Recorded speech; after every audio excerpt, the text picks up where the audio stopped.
নমস্কাৰ সকলোকে। আজিৰ ভিডিঅ'টো সেইখিনি এছপায়াৰেণ্ট সকলৰ বাবে হ'ব যিসকলে যোৱাবাৰ এডিআৰই 1 দিছিলে বা আন যিকোনো কম্পিটিটিভ এক্সাম দিছিলে কিন্তু ছাকচেছ পাব পৰা নাছিলে আৰু এইবাৰো তেওঁলোকে এডিআৰই 2.0 দিবলৈ গৈ আছে। তেওঁলোকৰ মনত বিভিন্ন ধৰণৰ কুৱেশ্যন চলি থাকে। আমি বিভিন্ন ধৰণে কমেণ্ট বক্সত হওক বা টেলিগ্ৰামত পাৰ্চনেলি মোক মেছেজো কৰে। আমি সেইবোৰ দেখি থাকোঁ আৰু তাৰ ওপৰত ভিত্তি কৰি মোৰ এতিয়া এটা এনচাৰ হিচাপে তাৰ ভিডিঅ' বনাব মন গ'ল। মই এনালাইচিছ কৰি তিনিটা ভুলৰ কথা আজি ডিছকাছ কৰিব লৈছো আৰু মোৰ বিশ্বাস আছে এই তিনিটা ভুল যদি আপুনি শুধৰাই আৰু ইয়াৰ ওপৰত যদি কাম কৰে তেতিয়া নিশ্চয়কৈ আপুনি এইবাৰ এডিআৰই 2.0ত সফলতা অৰ্জন কৰিব পাৰিব। ভিডিঅ'টো বনাই আছো, বহুত বেছি বৰষুণ হৈ আছে, মই নাজানো বেকগ্ৰাউণ্ড নইজ কেনেকুৱা হৈ আছে, তথাপি ভাবিলো অলপমান আপোনালোকৰ লগত কমিউনিকেশ্যন কৰা নিচিনাকে যদি কথাখিনি ক'ব পাৰো হয়তো অলপ হ'লেও কাৰোবাৰ কিবা এটা হেল্প হ'ব। চ' আৰম্ভ কৰিছো ভিডিঅ'টো। প্ৰথমে কেইটামান কুৱেশ্যন প্ৰায় সকলোৰে মূৰত আহি থাকে আৰু দেখি থাকো আমি সকলোতে যে আমাৰ এইবাৰ এডিআৰই 2.0 কম্পিটিশ্যন বহুত বেছি হ'ব নেকি। বহুতে কয় যে বহুত বেছি কম্পিটিশ্যন হ'ব এডিআৰই 1তকৈও, আৰু যিহেতু কম্পিটিশ্যন বেছি তেতিয়া কাট অফ মাৰ্কছ আৰু বেছি হাই হৈ যাব। যোৱাবাৰে যদি আমি কাট অফ মাৰ্কছ ক্লিয়াৰ কৰিব নোৱাৰিলো তো এতিয়া আমি কাট অফ মাৰ্কছ ক্লিয়াৰ কৰিব পাৰিম, বা এইবাৰ আমি কেনেকৈ এটা জবনো পাব পাৰিম যাতে এটা গভৰ্ণমেণ্ট চাকৰি আমি যেনেকৈ নহওক এইবাৰ পাওঁ। চ' এই গোটেইখিনি এনচাৰ হিচাপে আমি আজিৰ ভিডিঅ'টো ডিছকাছ কৰিম। চ' লিখিছো the journey from failure to success. I hope কাৰোবাৰ নহ'লেও কাৰোবাৰ এইটো নিশ্চয় হেল্প হ'ব এই কথাখিনি। So' let's start the video'. প্ৰথম যিটো ভুল মই বিগেষ্ট ভুল বুলি ভাবো সেইটো হৈছে এক্সকিউজেছ দিয়া। এক্সকিউজেছো আমি দুই ধৰণে বুলি ভাবো মই।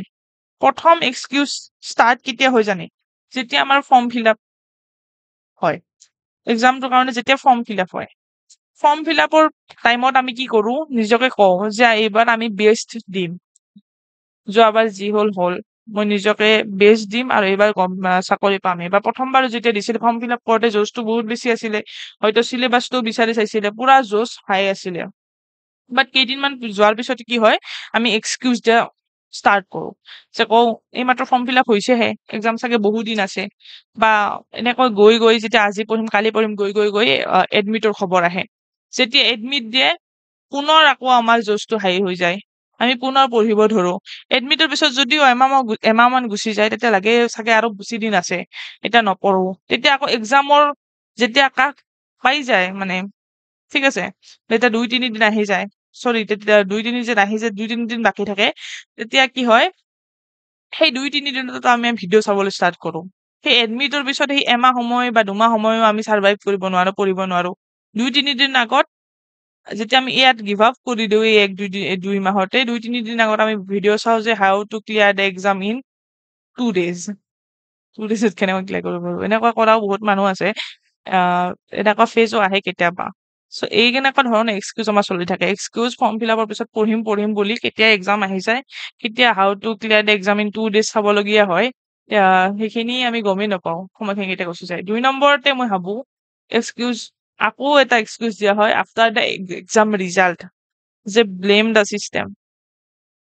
চিষ্টেমক ব্লেম দিয়ে। সেইটো বহুত হৈছে এইবাৰ, মই নিজে গম পাইছো যে যিসকলে চিলেকশ্যন পাইছে আৰু চিলেকশ্যন নোপোৱা কিছুমান মানুহ আছে যিসকলে ব্লেম দিয়ে যে মইতো বহুত ভালদৰে পঢ়িছিলো, কেনেকৈ বা পালে মইতো বেছি জনা আছিলো, এইটো ইমান জনাও নাছিলে। জনা নজনাৰ কথা নাহে, ইয়াত কষ্টৰ কথা আহে।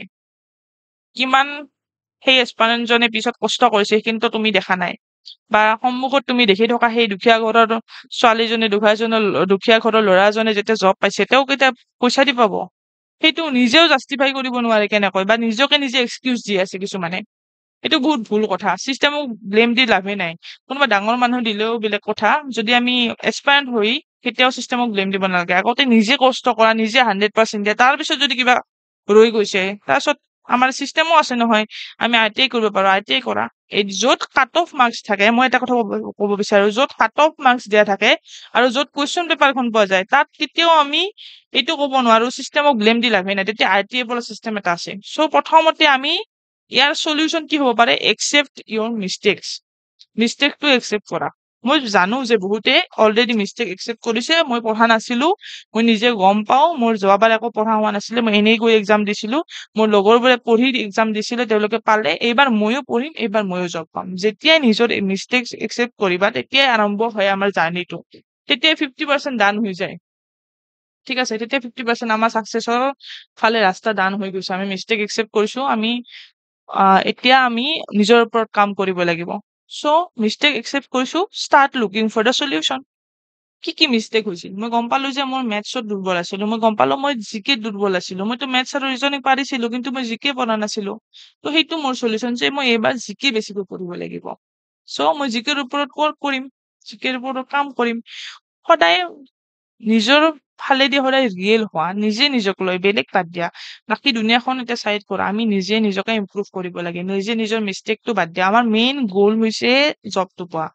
মানুহে কি কয়, মানুহে কি নকয়, আমি নাপালে কেনেকুৱা লাগিব, পালে কেনেকুৱা লাগিব, সেইবোৰ চব এচাইড কৰি যদি নিজে নিজৰ ভুলখিনি যদি বাছি ল'ব পৰা, যোৱাবাৰ কুৱেশ্যন পেপাৰখন লৈ পেলাই এবাৰ চাই ল'লে হ'ল, এবাৰ নিজে চল্ভ কৰা পুনৰ।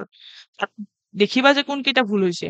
জিকেৰ বেছি ভুল হৈছে, মেথছৰ বেছি ভুল হৈছে, ইংলিছৰ বেছি ভুল হৈছে। তো গম পালা যে ইংলিছত মোৰ বেছি ভুল হৈ আছে, তো মই ইংলিছৰ ওপৰত কাম কৰিবলগীয়া বহুত আছে। যেতিয়া নিজে নিজকে চিনি পাবা, তেতিয়া আৰু বেলেগে চিনি পাব নালাগে, তেতিয়া নিজেই ৱৰ্ক কৰি নিজকে বেষ্ট বনাব পাৰি। চ' প্ৰথমে নিজৰ মিষ্টেকটো যদি আমি একচেপ্ট কৰিম যে আমাৰ ভুল হৈছিলে, আমি কৰিব এতিয়া আমি কিহত কাম কৰিব লাগে সেইটো আমি প্ৰথমে গম পাম। চ' এইটো আমাৰ প্ৰথম ৰুল হ'ব, accept your mistakes and start looking for the solution and work on it. এতিয়া নেক্সট যিটো আমাৰ ভুল বা যিটো আমাৰ ধাৰণা আমাৰ বৰ্তমান মনত চলি আছে যে ADRE 2.0 বেছি কম্পিটিশ্যন হ'ব নেকি? এতিয়া কম্পিটিশ্যনৰ কথা হলে কি হয়, যেতিয়া কোনোবা এজনে ADRE টো বাৰু ষ্টেট লেভেলৰ এনেকুৱা এক্সাম, বাট UPSC নিচিনা এক্সামত এইবাৰ টপাৰজন কি আছিলে? ইয়াৰ আগৰ বছৰৰ যোৱা বছৰৰ IPS আছিলে, আৰু এইবাৰ তেওঁ IAS-ৰ ৰেংক 1। চ' IPS জনক তুমি ৰখাব পাৰিবা নেকি যে তুমি UPSC দিব নোৱাৰা? কাৰণ তুমিতো চেম গ্ৰেড পেড এটা জব কৰি আছা, অলৰেডি IPS হৈয়ে আছা। আমিতো ৰখাব নোৱাৰো ন, কেতিয়া আমি কম্পিটিশ্যন ৰখাব নোৱাৰো। যোৱাবাৰ যিসকলে পাই গৈছে, চিলেকশ্যন পাই গৈছে, তেওঁলোককো ৰখাব নোৱাৰা, কাৰণ হাই গ্ৰেড পেডৰ জব আছে। কিছুমানে বিচাৰিব যে গ্ৰেড পেডটো বাঢ়ি যাওক, বা যিমানখিনি যোৱাবাৰ এক্সাম দিছিলে এইবাৰ নতুনখিনি আহিতো ক'ব নোৱাৰে যে আমি যোৱাবাৰ এক্সাম দিব পৰা নাছিলো, এইবাৰ তোমালোকে এক্সাম নিদিবা। চ' কম্পিটিশ্যনৰ যিটো কথা আমি চেঞ্জ কৰিব নোৱাৰো, সেইটো কথা আমি ভাবি লাভ নাই। যিটো কথা আমাৰ নিজৰ হাতত আছে, সেইটো কথাৰ ওপৰতহে আমি ৱৰ্ক অন কৰিব লাগে। চ' কম্পিটিশ্যন কিমান হয় নহয় সেইটো কথা ভাবি আমি কি কৰিম? জব কিমানটা আছে? জব ধৰা 5,000টা আছে, মানুহ যদি 20 লাখো এপ্লাই কৰিছে, আমাক এটা জব লাগে। আমি 5,000ৰ ভিতৰত আমাক এটা চিট লাগে, আমাক 5,000টা চিট নালাগে। তাৰ সলিউশ্যন কি হ'ব? মই এটা কথা বাৰে বাৰে ভিডিঅ'টো কওঁ যে আমি প্ৰিপাৰেশ্যন কিহৰ কাৰণে কৰি আছো? অকল মাত্ৰ প্ৰিপাৰেশ্যন কৰিব লাগে কাৰণে কৰা নাই। আমি প্ৰিপাৰেশ্যন কৰি আছো যাতে আমি চাকৰি পাওঁ। সেই চাকৰি পোৱা নিচিনাকে পঢ়িব লাগিব। Do not just compete, win.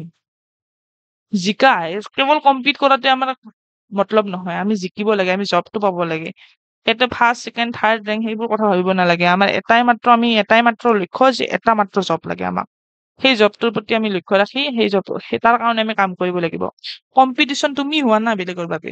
তোমাক ভয় খাওক যে এও ইমান পঢ়িছে, ইমান কষ্ট কৰিছে, এতিয়া আমাৰ ভয় লাগিছে কাৰণ এৰ লগত এক্সাম দিব, আমি পাও না নাই। তুমি এনেকুৱা এটা মানুহ হোৱা যাক কম্পিট কৰিবলৈ বেলেগে ভয় খায়।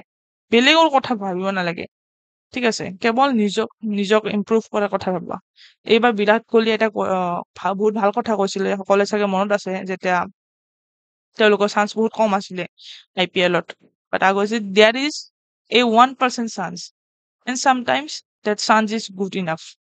যদি 20 লাখৰ ভিতৰত আমি 5,000টা চিটৰ আছে বুলি ভয় খাওঁ, কিন্তু আমি সেইটো ভাবি লাভ নাই। যদি আমাৰ 1% তাতে চান্স আছে পোৱাৰ, সেই চান্সটো আমাৰ কাৰণে বহুত বেছি হয়। চ' কেৱল মাত্ৰ কম্পিট কৰাৰ কথা ভাবিব নালাগে। কম্পিটিশ্যনৰ কথা কোনে ভাবে যে কেৱল ভাবিছে যে আমি কম্পিটিশ্যন লাগিব, তেওঁলোকৰ লগত যুদ্ধ লাগিব। আৰু জিকে কোনি যে ভাবে যে মই নিজে দৌৰি আছো, মই জিকিব লাগে, মোৰ লক্ষ্যস্থান সেইটো। মোৰ লক্ষ্যস্থান হ'ল সেই 200 মিটাৰৰ পিছত যিটো স্থান পাম, 200 মিটাৰৰ ৰেচটো জিকাৰ বাবে, সেইটো হৈছে মোৰ উইনিং পইণ্ট। তাৰলৈকেহে মই চাই আছো, কাষত কোনে দৌৰি আছে তাক মই চোৱা নাই। চ' কম্পিটিশ্যনৰ কথা বাদে দিয়ক আজিৰ পৰা কেতিয়া নাভাবিব যে কম্পিটিশ্যন কিমান আছে কম্পিটিশ্যন যিমানে নাথাকক 10 লাখ 20 লাখ ইভেন 6,000টা মানুহ যদি আহে তাৰে ভিতৰত এটা চিট পাবলৈ টান হ'ব পাৰে ইভেন 20 লাখৰ ভিতৰতো এটা চিট পাব পাৰে কাৰণ তোমাৰ লক্ষ্যই হৈছে সেই এটা চিটটো কেৱল 20 লাখ মানুহ নহয় বা 6,000 মানুহ নহয় তুমি সেই এক্সাম দিবলৈ গৈ আছা তুমি কাৰো লগত যুদ্ধ লাগিব নালাগে যুদ্ধত নিজেই জিকি যাবা যদি নিজকে নিজে ইম্প্ৰুভ কৰাৰ কথা ভাবা চ' কম্পিটিশ্যনৰ কথা এচাইড কৰি কেৱল মাত্ৰ আমি কেনেকৈ জিকিব পাৰো কেৱল মাত্ৰ নিজকে ইম্প্ৰুভ কেনেকৈ কৰিব পাৰো সেইটোৰ ওপৰত আমি কষ্ট কৰিব লাগিব নেক্সট থাৰ্ড যিসকলে একচেপ্ট কৰিছে নিজৰ মিষ্টেক যে মোৰ ইয়াত ভুল হৈ আছিলে কম্পিটিশ্যনৰ কথা বাদ দিছে কিমান মানুহ আছে নাই বাট এটা কথা হৈছে যে চেল্ফ ডাউট বহুতৰে মনত প্ৰশ্ন আহে মই একচুৱেলি পঢ়ি কি আছো এবাৰ আছাম জিঅ'গ্ৰাফী পঢ়িলো এবাৰ ইণ্ডিয়ান মডাৰ্ণ হিষ্ট্ৰী পঢ়িলো একবাৰ মেথছ চল্ভ কৰিলো তথাপি মোৰ এইবোৰ কিবা কামত আহিবনে কোনচোন কুৱেশ্যন ললে মোৰ বহুত উল্টা পাল্টা লাগি যায় একোচোন পাৰা নাই মই এনেকুৱা ধৰণৰ বহুতখিনি উল্টা পাল্টা আমাৰ ডাউট আমাৰ মূৰত আহি থাকে যেতিয়া ময়ো এক্সাম দিছিলো মোৰো তেনেকুৱা আছিলে মোৰ এনেকুৱাতো নহয় যে মই আগৰ পৰাই জনা আছিলো মই প্ৰথমে এনেকুৱা লাগিছিলে যে যিসকলে গভৰ্ণমেণ্ট জব পায় তেওঁলোকে চাগে আগৰ পৰাই কিবা বহুত বেছি নলেজ আছে জিকেৰ কিন্তু মই জিকেত বহুত বেয়া আছিলো মোৰ ফিল্ড আছিলে চায়েন্স আৰু মেথছ মই চায়েন্স আৰু মেথছত আছিলো যিহেতু তাৰ ফলত মোৰ কনফিডেন্সটো আছিলে কিন্তু জিকেৰ একেবাৰে কনফিডেন্স নাছিলে যিসকলে আগত কিবা বেলেগ বেলেগ এক্সাম ক্লিয়াৰ কৰিছে SI হওক তেনেকুৱা হওক তেওঁলোকৰ ভিডিঅ' মই বেছিকৈ চাইছিলো আৰু তেওঁলোকৰ পৰা মই এটা মোৰ মাইণ্ডছেট আহিছিলে যে এইসকল চাগে বেলেগকৈ কিবা বহুত বেছি জানে তেনেকুৱা লাগে বাট নিজেও যেতিয়া প্ৰিপাৰেশ্যন কৰি আছিলো কোনো আইডিয়া নাছিলে এইবোৰ কি হ'ব নহ'ব নাই এক্সাম যেতিয়া দিছো তেতিয়া মই গম পাইছো যে য়েছ জিকেৰ কিবা হ'লেও মই চল্ভ কৰিব পাৰিছো এতিয়া মই গম পাইছো এইটো তাৰ পৰা পঢ়িছিলো এইটো ইয়াৰ পৰা পঢ়িছো মই আহি কুৱেশ্যন পেপাৰখন মিলাই চাব পাৰিছো চ' সেইটো নিজে নিজে হৈ যাব যেতিয়া পঢ়ি থাকো ন তেতিয়া কেতিয়াও আমাৰ কি হয় ক্লিয়াৰেন্সটো নাহে আমি কি কৰি আছো কি ক'ব যাই আছে সেইটো মানে ভাবিলে বহুত বেছি মানে মোৰটো উল্টা পুল্টা হৈ যায় চ' মেইন ফ'কাছটো আমাৰ হ'ব লাগে আমি চিৰিয়েলি পঢ়ি গৈ আছো আমি গম পাওঁ যে আমাৰ চিলেবাছ এইটো আমি তাৰ ওপৰত কষ্ট কৰি গৈ আছো আৰু মই যিখিনি কষ্ট কৰিছো মই যিখিনি পঢ়িছো সেইখিনি আহিব সেইখিনি হ'ব মই পাৰিম কৰিব চ' প্ৰথম নিজকে যেতিয়া কষ্ট কৰি যদি থাকা তেতিয়া সদায় নিজৰ ওপৰত বিলিভ ৰাখিবা যে তুমি পাৰিবা কৰিব তোমাৰ কষ্টটো অথলে নাযায় you have got this okay আৰু ময়ো কৈছো যিসকলে কষ্ট কৰি আছে ইমান দিনে বহুত মই গম পাইছো বহুতসকলে যিসকলে মেছেজো দি থাকে বেলেগ বেলেগ কুৱেশ্যন মোক সুধি থাকে মই যিমানখিনি পাৰো অলপ কিছু ভিডিঅ' হওক বা কিবা হওক তেওঁলোকক দিবলৈ আপোনালোকক প্ৰভাইড কৰিবলৈ চেষ্টা কৰো বাট মই ক'ব বিচাৰো আপোনালোকে যিহেতু ইমান কষ্ট কৰি আছে নিশ্চয়কৈ আপোনালোকে এইবাৰ সফলতা পাব জাষ্ট এইখিনি মনত ৰাখক এই যিহেতু কম্বিনেশ্যন আপোনাৰ কষ্ট কৰাৰ হাৰ্ডৱৰ্ক কৰাৰ হোপটো নেৰা আৰু চেল্ফ বিলিভ সেইটোৱে এদিন নহয় এদিন আপোনালোকক ছাকচেছ নিশ্চয়কৈ দিব চ' মই আজিৰ ভিডিঅ'টো এজ এ হোল চামাৰি হিচাপে মই এইটো ক'ব বিচাৰো নিজৰ মিষ্টেকটো একচেপ্ট কৰক যিসকলে আগৰ মিষ্টেক অলৰেডি একচেপ্ট কৰিছে তেওঁলোকে যেতিয়া এইবোৰ কথাবোৰ অকল মাত্ৰ ডাঙৰকে নাভাবিব বহুত সৰু সৰু সৰু সৰু সৰু সৰু কথাত যিটো আছে তাৰ গোটেইখিনি কম্বিনেশ্যন হিচাপে ভাবকচোন এটা মাত্ৰ কথাত নাভাবিব সৰুকৈ নাভাবিব যে ডাঙৰ পাৰ্চপেক্টিভত ভাবক যেনেকৈ যোৱাবাৰ এক্সামৰ মিষ্টেকটো আপুনি একচেপ্ট কৰিলে এতিয়া মিষ্টেক একচেপ্টৰ কথা যদি আহে তেতিয়া কি হ'ব যদি এখন আপুনি আপোনাৰ সেই দিছে এক্সাম এটা দিছে যিকোনো আগত হৈ যোৱা এক্সাম এটা দিছে আৰু তাত আপুনি কিছুমান পইণ্ট বিচাৰি উলিয়ালে যে মই এইকেইটা পইণ্টত মই বহুত কম মাৰ্ক পাই আছো এইখিনি মই চল্ভ কৰিব পৰা নাই আৰু চালে যে সেইকেইটা কুৱেশ্যন পাৰ্চেণ্টেজৰ পৰা আহিছিলে মেথছত তাৰ মানে আপোনাৰ পাৰ্চেণ্টেজ চাবজেক্টটো উইক হৈ আছে আপুনি গম পালে যে আপোনাৰ মিষ্টেক ক'ত হৈছে পাৰ্চেণ্টেজত এতিয়া আপুনি কি কৰিব পাৰ্চেণ্টেজটোৰ ওপৰত ৱৰ্ক কৰিব যেনেকুৱা আমি ছেকেণ্ড শ্লাইডত পালো হয়নে নিজক কম্পিট অকল নকৰে উইন কৰিবলৈ কি হ'ব লাগিব সেই হাৰ্ডৱৰ্কটো কিবা এটা বেলেগ কৰিব লাগিব কিবা এটা বেলেগটো আপুনি তাত কৰিব পাৰ্চেণ্টেজৰ ওপৰত কাম কৰিব তাৰপিছত আপোনাৰ বিলিভ আহিল য়েছ মই পাৰ্চেণ্টেজটো কৰিব পাৰিছো এতিয়া পাৰ্চেণ্টেজৰ মোক কুৱেশ্যন দিয়া এতিয়া মই এইটো 100% কৰিব পাৰিম চ' সেই তেনেকৈ মিষ্টেক একচেপ্ট কৰা তাৰ ওপৰত কাম কৰা আৰু নিজৰ ওপৰত বিলিভ কৰাটোৱে আমাক কি কৰিব পাৰে ছাকচেছ কৰিব পাৰে অকল মাত্ৰ এডিআৰতে নহয় অল এছপেক্টছ অফ লাইফ যিকোনো এছপেক্টছ অফ লাইফৰ আমাক সফলতা দিব পাৰে চ' এই তিনিটা কম্বিনেশ্যন আপোনালোকে মেইনটেইন কৰক যিসকলে জেনুইনলি প্ৰিপেৰেশ্যন কৰি আছে যিসকলে জেনুইনলি এটা জব পাব বিচাৰে মই জানো এটা জব কিমান বেছি ইম্পৰ্টেণ্ট হয় কাৰোবাৰ কাৰণে বাকী আমাৰ চেনেলৰ পৰা মই যিমানখিনি হয়তো পাৰো কিছুমান আপোনাক ভিডিঅ' দিবলৈ চেষ্টা কৰি আছো আছাম জিঅ'গ্ৰাফী হওক মডাৰ্ণ ইণ্ডিয়ান হিষ্ট্ৰী হওক তেনেকুৱা আন ভিডিঅ'বোৰ দিবলৈ চেষ্টা কৰিম লগতে মই এটা অলপ কেনেকৈ পঢ়িব পাৰো কি কি চ'ৰ্চৰ পৰা পঢ়িব পাৰো সেইখিনি এবাৰ মাত্ৰ আপোনালোকক কৈ দিম আৰু মই এনেকুৱা ধৰণৰ ভিডিঅ' ষ্ট্ৰেটেজি ভিডিঅ' বনাই লাভ নাই যিহেতু এক্সামবোৰ সোনকালে আহিব পাৰে চ' এটা মাত্ৰ মই ক'ৰ পৰা পঢ়িব পাৰি চ'ৰ্চেছৰ ওপৰত অলপমান ভিডিঅ' এটা বনাবলৈ চেষ্টা কৰিম। লগতে মই এটা নতুন চিৰিজ ষ্টাৰ্ট কৰিবলৈ ভাবি আছো। আমাৰ চেনেল ষ্টাৰ্ট কৰিব যে ক্লাছ 6ৰ পৰা যিখিনি আমি বুকছ পঢ়িব লাগে ছ'চিয়েল চায়েন্সৰ ওপৰত, যিখিনি আমাৰ ষ্টাৰ্টিং পইণ্ট হয় সেইখিনি মই দিবলৈ চেষ্টা কৰিম। লগতে আমাৰ চেনেল বুলিয়ে নহয়, আপোনালোকে য'ৰ পৰা পাৰে তোৰ পৰা পঢ়ক। মই নকওঁ যে অকল আমাৰ চেনেল পঢ়ক, কাৰণ চেনেলটো এটা মাত্ৰ ৱে আপোনালোকক হেল্প কৰাৰ। বাকী মোৰ কোনো মটিভ নাই বাকী আন চেনেললৈকে। যিখিনি সময় পাওঁ মই সেইখিনিত আপোনালোকক হেল্প কৰিবলৈ চেষ্টা কৰিম। আপোনালোকে য'ৰ পৰা পাৰে পঢ়ক, যিকোনো চেনেলৰ পৰা পাৰে, য'ৰ বুকছৰ পৰা পাৰে পঢ়ক, ভালদৰে পঢ়ক। কেৱল মাত্ৰ জবটো পাব লাগে, সেইটোৱে হৈছে আমাৰ এইবাৰৰ লক্ষ্য। চ' মই এইখিনি কথাই আপোনালোকৰ লগত জাষ্ট কমিউনিকেট কৰাৰ কাৰণে অলপমান কথা পতাৰ নিচিনাকে এইটো ভিডিঅ'টো বনালো। কিবা যদি কাৰোবাক হেল্প লাগে কমেণ্ট ডাউন বা মেছেজ কৰিব পাৰে মোক টেলিগ্ৰামত। So' that's all for today. Thank you everyone. Keep working hard.